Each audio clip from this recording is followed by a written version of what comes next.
Anne of Green Gables by Lucy Maud Montgomery. Chapter 34. A Queen's Girl. The next 3 weeks were busy ones at Green Gables, for Anne was getting ready to go to Queen's, and there was much sewing to be done, and many things to be talked over and arranged. Anne's outfit was ample and pretty, for Matthew saw to that, and Marilla for once made no objections whatever to anything he purchased or suggested. More, one evening she went up to the east gable with her arms full of a delicate pale green material. "Anne, here's something for a nice light dress for you. I don't suppose you really need it. You've plenty of pretty waists. But I thought maybe you'd like something real dressy to wear if you were asked out anywhere of an evening in town, to a party or anything like that. I hear that Jane and Ruby and Josie have got evening dresses, as they call them, and I don't mean you shall be behind them. I got Mrs. Allan to help me pick it in town last week, and we'll get Emily Gillis to make it for you. Emily has got taste, and her fits aren't to be equalled." "Oh, Marilla, it's just lovely," said Anne. "Thank you so much. I don't believe you ought to be so kind to me. It's making it harder every day for me to go away." The green dress was made up with as many tucks and frills and shirrings as Emily's taste permitted. Anne put it on one evening for Matthew's and Marilla's benefit, and recited the Maiden's Vow for them in the kitchen. As Marilla watched the bright, animated face and graceful motions, her thoughts went back to the evening Anne had arrived at Green Gables, and memory recalled a vivid picture of the odd, frightened child, in her preposterous yellowish-brown wincey dress, the heartbreak looking out of her tearful eyes. Something in the memory brought tears to Marilla's own eyes. "I declare, my recitation has made you cry, Marilla," said Anne, gaily stooping over Marilla's chair to drop a butterfly kiss on that lady's cheek. "Now I call that a positive triumph." "No, I wasn't crying over your piece," said Marilla, who would have scorned to be betrayed into such weakness by any poetry stuff. "I just couldn't help thinking of the little girl you used to be, Anne. And I was wishing you could have stayed a little girl, even with all your queer ways. You've grown up now, and you're going away, and you look so tall and stylish and so different altogether in that dress, as if you didn't belong in Avonlea at all. And I just got lonesome thinking it all over." "Marilla!" Anne sat down on Marilla's gingham lap, took Marilla's lined face between her hands, and looked gravely and tenderly into Marilla's eyes. "I'm not a bit changed. Not really. I'm only just pruned down and branched out. The real me back here is just the same. It won't make a bit of difference where I go or how much I change outwardly. At heart I shall always be your little Anne, who will love you and Matthew and dear Green Gables more and better every day of her life." Anne laid her fresh young cheek against Marilla's faded one, and reached out a hand to pat Matthew's shoulder. Marilla would have given much just then to have possessed Anne's power of putting her feelings into words, but nature and habit had willed it otherwise, and she could only put her arms close about her girl and hold her tenderly to her heart, wishing that she need never let her go. Matthew, with a suspicious moisture in his eyes, got up and went out of doors. Under the stars of the blue summer night he walked agitatedly across the yard to the gate under the poplars. "Well, now, I guess she ain't been much spoiled," he muttered proudly. "I guess my putting in my oar occasional never did much harm after all. She's smart and pretty and loving, too, which is better than all the rest. She's been a blessing to us, and there never was a luckier mistake than what Mrs. Spencer made, if it was luck. I don't believe it was any such thing. It was Providence, because the Almighty saw we needed her, I reckon." The day finally came when Anne must go to town. She and Matthew drove in one fine September morning, after a tearful parting with Diana, and an untearful practical one, on Marilla's side at least, with Marilla. But when Anne had gone, Diana dried her tears and went to a beach picnic at White Sands with some of her Carmody cousins, where she contrived to enjoy herself tolerably well, while Marilla plunged fiercely into unnecessary work and kept at it all day long with the bitterest kind of heartache, the ache that burns and gnaws and cannot wash itself away in ready tears. But that night, when Marilla went to bed, acutely and miserably conscious that the little gable room at the end of the hall was untenanted by any vivid young life, and unstirred by any soft breathing, she buried her face in her pillow, and wept for her girl in a passion of sobs that appalled her when she grew calm enough to reflect how very wicked it must be to take on so about a sinful fellow creature. Anne and the rest of the Avonlea scholars reached town just in time to hurry off to the academy. That first day passed pleasantly enough in a whirl of excitement, meeting all the new students, learning to know the professors by sight, and being assorted and organized into classes. Anne intended taking up the second-year work, being advised to do so by Miss Stacy. Gilbert Blythe elected to do the same. This meant getting a first-class teacher's license in 1 year instead of 2 if they were successful, but it also meant much more and harder work. Jane, Ruby, Josie, Charlie, and Moody Spurgeon, not being troubled with the stirrings of ambition, were content to take up the second-class work. Anne was conscious of a pang of loneliness when she found herself in a room with 50 other students, not one of whom she knew, except the tall, brown-haired boy across the room, and knowing him in the fashion she did not help her much, as she reflected pessimistically. Yet she was undeniably glad that they were in the same class. The old rivalry could still be carried on, and Anne would hardly have known what to do if it had been lacking. "I wouldn't feel comfortable without it," she thought. "Gilbert looks awfully determined. I suppose he's making up his mind here and now to win the medal. What a splendid chin he has! I never noticed it before. I do wish Jane and Ruby had gone in for first class too. I suppose I won't feel so much like a cat in a strange garret when I get acquainted, though. I wonder which of the girls here are going to be my friends. It's really an interesting speculation. Of course, I promised Diana that no Queen's girl, no matter how much I liked her, should ever be as dear to me as she is. But I've lots of second-best affections to bestow.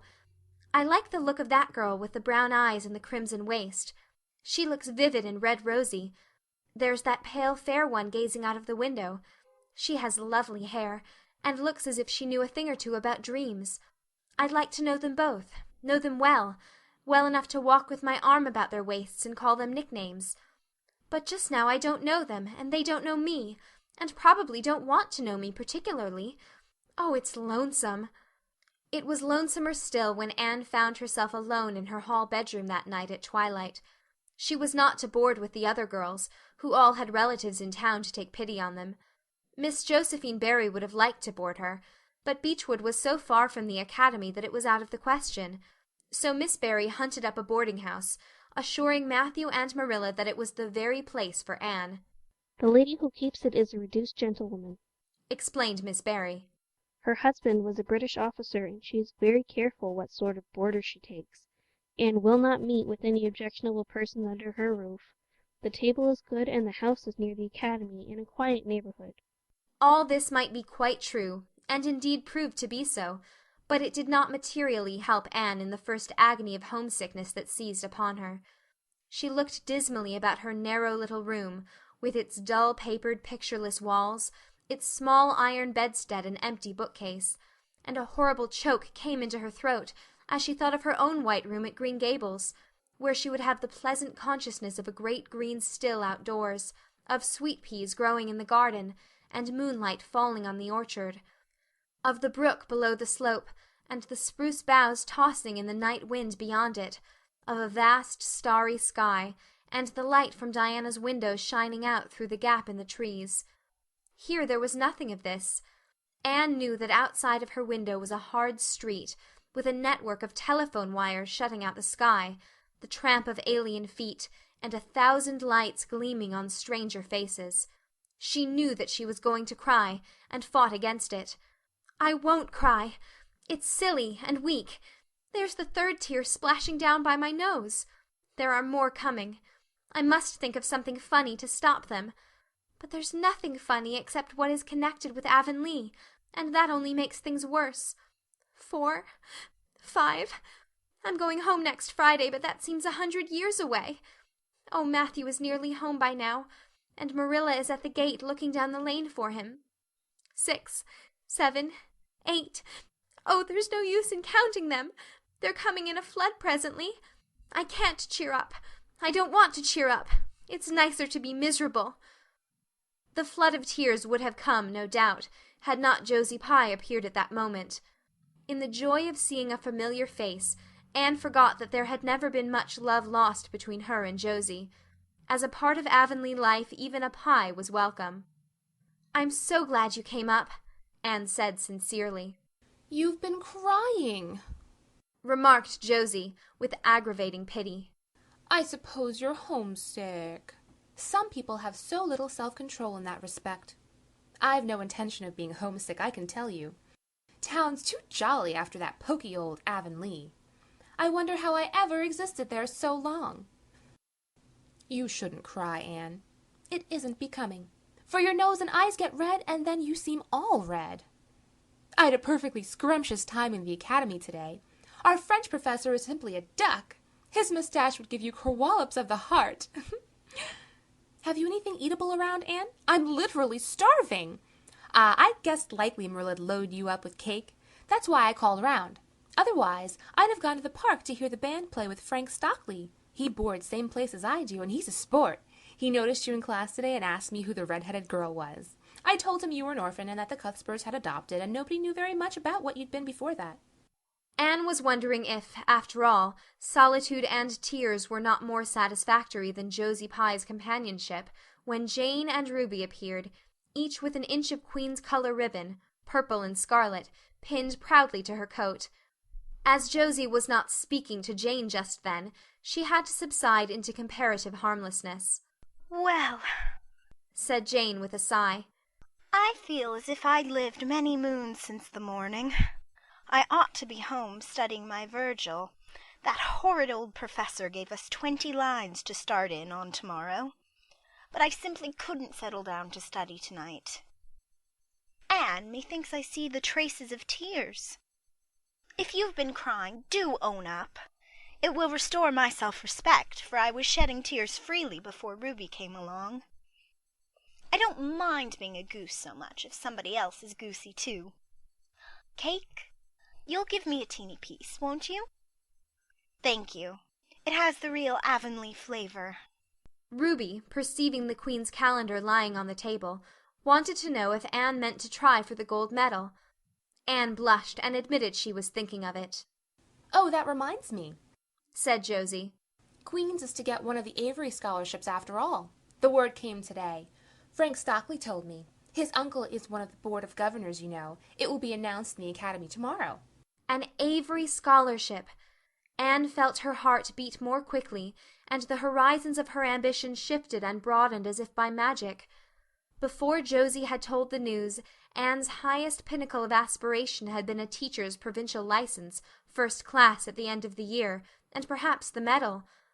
But now, in one moment, Anne saw herself winning the Avery Scholarship, taking an arts course at Redmond College, and graduating in a gown and mortar board, before the echo of Josie's words had died away. For the Avery Scholarship was in English, and Anne felt that here her foot was on native heath.